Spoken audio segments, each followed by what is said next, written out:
So ಹೇಗೆ welcome back to the another brand new video. So ಮೊನ್ನೆ last ವಿಡಿಯೋದಲ್ಲಿ ನಾನು ಇದನ್ನು ತೊಳೆದೆಲ್ಲ ಇಟ್ಟಿದ್ದೆ ಆಯಿತಾ. ಸೊ ಆದಮೇಲೆ ನಾನು ಇದನ್ನು ಮುಟ್ಟಲೇ ಇಲ್ಲ ಮಾರೆ. ಸೊ ಆದಮೇಲೆ ನಾನು ಆ ವಿಡಿಯೋದಲ್ಲಿ ಹೇಳಿದ್ದೆ ಮಳೆ ಬರಲಿಲ್ಲ ಅಂತ.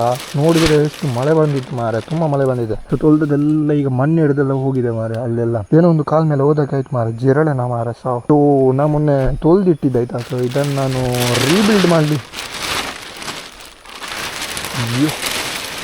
ಸೊ ಮೊನ್ನೆ ನಾನು ಇದನ್ನು ತೊಳೆದಿಟ್ಟಿದ್ದೆ, ನೀವು ಲಾಸ್ಟ್ ವಿಡಿಯೋದಲ್ಲಿ ನೋಡಿರ್ಬೋದು. ಸೊ ಕಂಪ್ಲೀಟ್ ಒಂದು ತೊಳೆದೆಲ್ಲ ಇಟ್ಟಿದ್ದೆ ಮಾರೆ, ಫುಲ್ಲು ಕ್ಲೀನ್ ಮಾಡಿ ನೀಟ್ ಆ್ಯಂಡ್ ಕ್ಲೀನ್ ಮಾಡಿ ಇಟ್ಟಿದ್ದೆ ಮಾರೆ ತೊಳೆದೆಲ್ಲ. ಸೊ ಈಗೆಲ್ಲ ಮಣ್ಣು ಹಿಡಿದೋಗಿದೆ ಇನ್ನೊಂದು ಸರ್ತಿ, ಸ್ವಲ್ಪ ಗಾಳಿ ಕಮ್ಮಿದೆ. ಸೊ ಇದು ರೇಸ್ಡ್ ವೈರ್ ಇದೆಲ್ಲ, ಸೊ ಇದು ಕಟ್ಟಾಗಿದೆ ಮಾರೆ. ಇದೆಲ್ಲೂ ಇಲ್ಲಿ ಕಟ್ಟಾಗಿದೆ ಇದು. ಸೊ ಮೋಸ್ಟ್ಲಿ ಇದರ ಒಳಗಿಂದ ವೈರ್ ಇರ್ತೈತಾ. ಸೊ ಇದು ಕಟ್ಟಾಗಿದೆ ಮಾರೆ. ಈಗ ರೇಸ್ ಕೊಟ್ಟರು ಕೂಡ ಹೋಗಿದೆ ನೋಡಿ, ಎಲ್ಲ ತೆಗೆದಿಟ್ಟಿದ್ದೇನೆ, ಎಲ್ಲ ಮಣ್ಣು ಹಿಡಿದೋಗಿದೆ ಮಾರೆ ಎಲ್ಲ. ಸೊ ಇದನ್ನು ನಾನು ಸ್ಟಾರ್ಟ್ ಮಾಡಲಿಲ್ಲ. ಈಗ ಕೀ ಇಲ್ಲೇ ಇದೆ ನೋಡಿ, ಗಾಡಿ ಕೀ ಇಲ್ಲೇ ಇದೆ ಮಾರೆ. ಸೊ ಒಂದು ಸರ್ತಿ ಸ್ಟಾರ್ಟ್ ಮಾಡಿ ನೋಡೋಣ ಮಾರೆ, ಸ್ಟಾರ್ಟ್ ಆಗ್ತದಂತ ಇಲ್ವಾ. ಪೆಟ್ರೋಲ್ ಇದೆ ಅಂತ ಗೊತ್ತಿಲ್ಲ.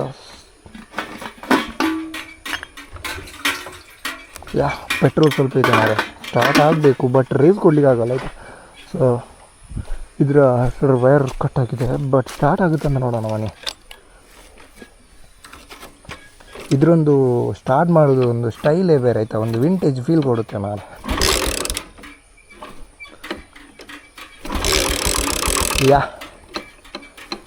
ನಂಗೆ ಗೊತ್ತು ಸ್ಟಾರ್ಟ್ ಆಗ್ತದೆ ಅಂತ ಹೇಳಿ ಇದು ಗಾಡಿ ಆಯಿತಾ. ಒಂದು ಕೈ ಬಿಡಲಿಲ್ಲ ಮಾರೆ ಇದೊಂದು ಗಾಡಿ, ನನಗೆ ಫೇವ್ರೆಟ್ ಗಾಡಿ ಮಾರೆ. ನೀವು ನೋಡಿ ಎಷ್ಟು ಒಂದು 4-5 ತಿಂಗಳು ಇಲ್ಲೇ ಇತ್ತಾಯ್ತಾ, ಆದರೂ ಕೂಡ ಸ್ಟಾರ್ಟ್ ಆಯಿತು ಮಾರ್ರೆ. ಮಾತ್ರ ಇದರಲ್ಲಿ ಒಂದು ಇಂಜಿನ್ ಒಂದು ಪ್ರಾಬ್ಲಮ್ ಇದೆ ಆಯಿತಾ. ಸೊ ಏನಂತ ಹೇಳಿದರೆ, ನಾವು 60-70 ಹೋದರೆ ಏನು ಗೊತ್ತಾಗಲ್ಲ. ಬಟ್ ಒಂದು 70 ಒಂದು 90 ಪ್ಲಸ್ ಹೋದ್ರಲ್ಲ, ಇಲ್ಲಿ ಕಾಲೆಲ್ಲ ವೈಬ್ರೇಟ್ ಆಗುತ್ತೆ ಮಾರ. ಇನ್ನು ಫಸ್ಟ್ ತೆಗುವಾಗನೇ ಹೊಗೆ ಬಿಡ್ತಿತ್ತು ಆಯಿತಾ. ಸೊ ಬಟ್ ಈಗ ಅಷ್ಟೊಂದು ಬಿಡಲ್ಲ, ಯಾಕಂದರೆ ನಾನು ಇಂಜಿನ್ ಆಯಿಲೆಲ್ಲ ಚೇಂಜ್ ಮಾಡಿಟ್ಟಿದ್ದೇನೆ. ಅದನ್ನೊಂದು ನನಗೆ ಚೇಂಜ್ ಮಾಡುವ, ಅದು ಬೋರ್ ಏನೋ ಹೋಗಿದೆ ಅಂತ ಹೇಳಿದ್ರು ಆಯಿತಾ. ಸೊ ಬೋರ್ ನಾವೇನಾದರೂ ಚೇಂಜ್ ಮಾಡಿದರೆ ಸೊ ಅಷ್ಟೊಂದು ಹೊಗೆ ಬಿಡಲ್ಲ ಅಂತ ಹೇಳಿದ್ರು ಆಯಿತಾ. ಸೊ ಬಟ್ ಗಾಡಿ ಮಾತ್ರ ಸೂಪರ್ ಆಗಿದೆ ಆಯಿತಾ. ಸೊ ಈ ಗಾಡಿನ ಕಂಪ್ಲೀಟ್ ಫುಲ್ ರೀಬಿಲ್ಡ್ ಮಾಡಬೇಕಂತ ಇದ್ದೇನೆ ಆಯಿತಾ. ಸೊ ಫಸ್ಟ್ ನಾನು ಇದರ ಟ್ಯಾಂಕ್ ಒಂದು ಚೇಂಜ್ ಮಾಡಬೇಕು ಮಾರೆ. ಯಾರೋದೊಂದು ಪೆಟ್ರೋಲ್ ಬಂದು ತೆಗೆದ್ರು ಕೂಡ ಗೊತ್ತಾಗಲ್ಲ ನೋಡಿ. ಇಷ್ಟೇ, ಕೀ ಕೂಡ ಇಲ್ಲ ಮಾರಿದೆ. ಸೊ ಸ್ವಲ್ಪ ಒಂದು 5 ನಿಮಿಷ ರನ್ ಮಾಡಿ ಹಿಡ್ಕೊಳ್ಳೋಣ ಮಾರೆ. ಗಾಡಿ ತುಂಬ ದಿನ ಆಯ್ತಲ್ಲ ಗಾಡಿ ರನ್ ಮಾಡಿದೆ. ರೀಸೆಂಟಾಗಿ ನಾನು ಇದ್ರ ಟೈರ್ ಕೂಡ ಚೇಂಜ್ ಮಾಡಿದೆ ಆಯಿತಾ. ಬಟ್ ರೇಸ್ ಕೊಡ್ಲಿಕ್ಕೆ ಆಗಲ್ಲಲ್ಲ, ಅದೀಗ ಮೇನ್ ಪ್ರಾಬ್ಲಮ್ ಕೊಡ್ತಿದೆ ನನಗೆ. ಏನಾದರೂ ಈಗ ಜಿಗಾಡ್ ಮಾಡಬೇಕು ಮಾರೆ ರೇಸ್ ಕೊಡಲಿಕ್ಕೆ.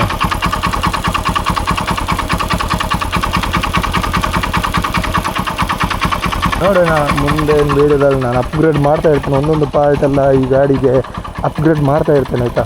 ಸೊ ಮತ್ತು ಇದರ ಹೆಡ್ಲೈಟ್ ಇಲ್ಲಿ ವರ್ಕ್ ಆಗಲ್ಲ ಮಾರತ್ತ. ಇದು ಏನಾಗಿದೆ ಅಂತ ಹೇಳಿದರೆ ಫುಲ್ಲು ವೈರೆಲ್ಲ ಚೇಂಜ್ ಮಾಡಬೇಕಾಗುತ್ತೆ. ಯಾಕಂದರೆ ಹೆಡ್ಲೈಟಿದ್ದು ವೈರ್ ಕೂಡ ಹೋಗಿದೆ, ಬ್ರೇಕ್ ಲೈಟಿದ್ದು ವೈರ್ ಕೂಡ ಹೋಗಿದೆ ಆಯಿತಾ. ಬಟ್ ಈಗ ನಾನು ಇದನ್ನು ಮಾಡಬೇಕಂತ ನನಗೆ ಗೊತ್ತಾಗ್ತಿಲ್ಲ ಮಾರೆ, ರೇಸ್ ಹೇಗೆ ಕೊಡೋದಂತ.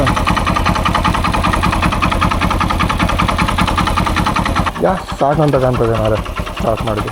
ಬಾಟಲಲ್ಲಿ ಈಗ ಕೊಟ್ಟು ಪೆಟ್ರೋಲ್ ಕೊಡೋಲ್ಲ ಮಾರ್ರೆ. ಈಗ ಪರ್ಪಲ್ ಹಾಕಿ ಮುಚ್ಚಿಡೋಣ.